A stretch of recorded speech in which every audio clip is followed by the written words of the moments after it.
Jangan mempertanyakan kekuatan meminta. Begini ilustrasinya. Saya bertanya, seberapa Anda percaya dengan Allah? 100%? 200%? Atau tak terhingga? Oke, baiklah. Sekarang kita minta kepada Allah. Anda naik doa saat ini. Ya, saat ini juga hentikan nonton video ini dan berkata, "Ya Allah, saya ingin akhir bulan ini mempunyai uang 1 miliar masuk di rekening saya." Katakan kalimat itu berulang-ulang. Lalu diam sejenak sambil Anda merenung kalimat tadi. Pada saat hening, tahu-tahu di benak Anda berkata, "Dari mana uang 1 miliar? Kamu kan hanya pegawai negeri." Atau, "Bagaimana dapat 1 miliar? Kamu kan cuma ibu rumah tangga." Atau, "Bagaimana dapat 1 miliar? Kamu kan hanya anak sekolah." Lalu mendadak kalimat tadi mendominasi pikiran, lalu pikiran mulai menyeletuk. Ya juga ya, dari mana ya? Kayaknya nggak mungkin deh. Kalau itu terjadi, selesai sudah. Kalimat itu ada dalam hukum alam yang namanya canceling our own pray. Mengcancel doa kita sendiri. Kita sendiri yang meragukan diri kita sendiri. Kita sendiri yang meragukan Allah. Bisakah Anda percaya 100% bahwa hal itu akan terjadi? Bisa terjadi dan pasti terjadi. Bisakah Anda tidak cancel doa itu? Tidak ada keraguan sedikit pun bahwa itu bisa terjadi. Pertanyaannya, bisakah? Ini adalah permainan keyakinan. Ini adalah permainan ketakwaan. Inilah seni bertuhan. Inilah nikmatnya menjadi hamba Allah. Ketika keyakinan itu utuh, bulat, rapih, dan tekun, semua terjadi. Lalu ada lagi rahasia lain. Ada. Yaitu kita harus mengimplan bahwa saya kaya dan sudah kaya. Bukan akan kaya, tetapi sudah kaya. Memberi adalah kunci pertama. Selain memberi keluar, kita harus memberi ke dalam. Apa itu memberi ke dalam? Saya mulai menjadi manusia materialis. Setiap bertemu mobil mewah saya katakan ini mobil saya. Saya bayangkan ini ada di garasi saya.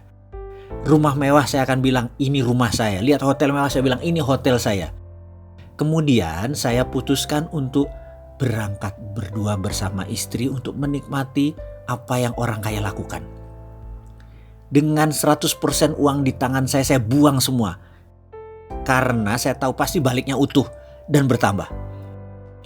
Kami memutuskan menikmati tinggal di Como Sambala Resort di Ubud, Bali selama beberapa hari.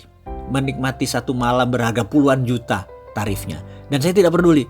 Berangkat dengan first class, layanan hotel bintang 6 atau 5 star with diamond. Makan pagi hari bersama penyanyi terkenal Barbara Streisand.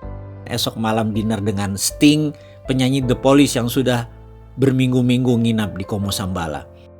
Kumpul dengan orang terkenal dan orang kaya tersebut ternyata cukup menyenangkan. 5 malam keluar kira-kira 100 juta rupiah. Saya tidak pikirkan. Dan saya tidak pernah tanya mau apa yang akan terjadi pulangnya nanti. Saya tidak punya uang sepeser pun di kantong, saya gak peduli. Saya percaya 100% semesta tidak menyukai kekosongan.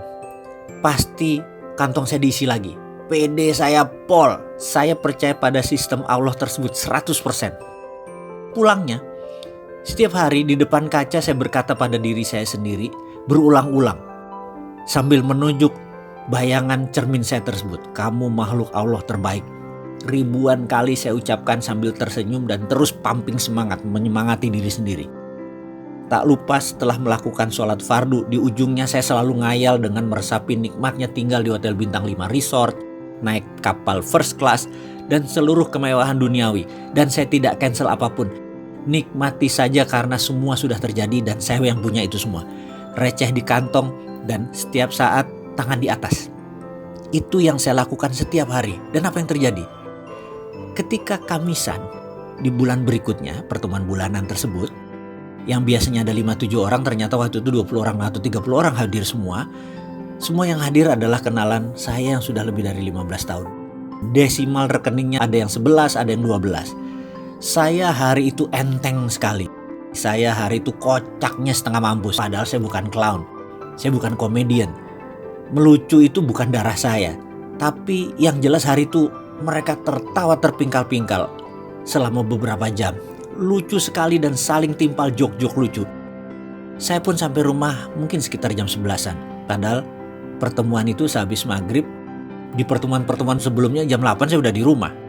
Entah angin apa, keesokan harinya satu sahabat saya berkata, mau gak kamu beli saham PTN di Nusa Tenggara Timur, mau ikut gak? Saya jawab, enggak belum ada kelonggaran likuiditas, saya bilang gitu. Gampang, gak usah store dulu, komit aja. Nanti kalau naik dikit sahamnya kita lepas baru buat nyicil. Gampang dah modal. Jadi sulit dong saya tolak penawaran tersebut, ya saya ikut. Pertemuan bulan berikutnya, masuk yuk, ada Chinese restoran di Macau. Ada posisi yang lokasinya bagus banget. Dapat tempat murah karena dulu itu Italian restoran tutup. Dengan sewa masih panjang, kita masuk gantiin dia. Buat Chinese food, modal gampang. Masih ada standby loan dari restoran lama. Pokoknya kita berdelapan masuk, kita bagi rata ya, gak usah pakai duit. Lalu percaya gak? 6 bulan kemudian ada pengusaha Hong Kong naksir harga dan lokasi tersebut dibayar 2 kali lipat. Jadi kita belum turun duit, baru punya 6 bulan sudah langsung berbagi. Kesimpulan gak pakai duit apa-apa, sudah langsung bagi modal. Dan nilainya pun sangat luar biasa. Jadi apa moral story kisah tersebut? Kita lanjut.